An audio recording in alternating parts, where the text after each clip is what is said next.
In this video, you will learn about tuples and how that can be used to store different types of data. They're used as data structures and help to create solid, well-performing code. To declare a tuple, I declare a simple variable. I'll name it my underscore tuple.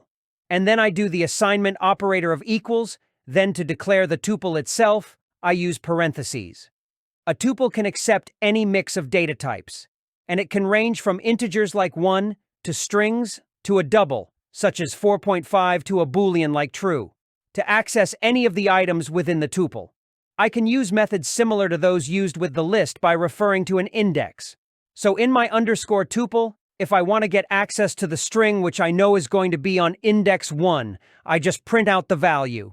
So I write, print my gar triple brackets 1. Remember, index always starts with 0.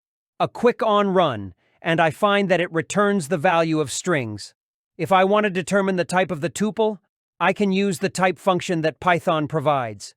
I click on run, and I get a class tuple. We could also declare a tuple without using the parentheses. It has the same effect and will still be classed as a tuple. However, it's best practice to use the parentheses. Tuples also provide different methods of count and index.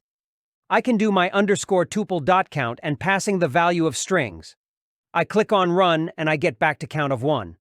What it does is it looks for the number of occurrences of that value within the tuple. Before I move on, I'll type clear into my terminal to clear the previous output, so we could start fresh and see what's going to happen next. The other method is index, which would give me back the index of where the value lies in the tuple. I'll change the print statement to look up the index of the double 4.5. When I click on run, I get back 2. This means that the double 4.5 is at index 2 in the tuple. I can also do a loop manageable, that is, iterate through the values and print them out. I can write a loop for x in my underscore tuple, and then print out the value of x. I click on run, and I get back 1, strings 4.5 and true. So all the values of the tuple itself. The one key difference of a tuple over a list is that tuple values are what's called immutable, and this just means that they cannot be changed. So I'll prove this and demonstrate how this works. Let's say that I want to change the value with the very first item in the tuple being the value 1. I'll use 0 to access it based on the index.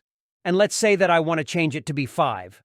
If I run this, I'll get back an error.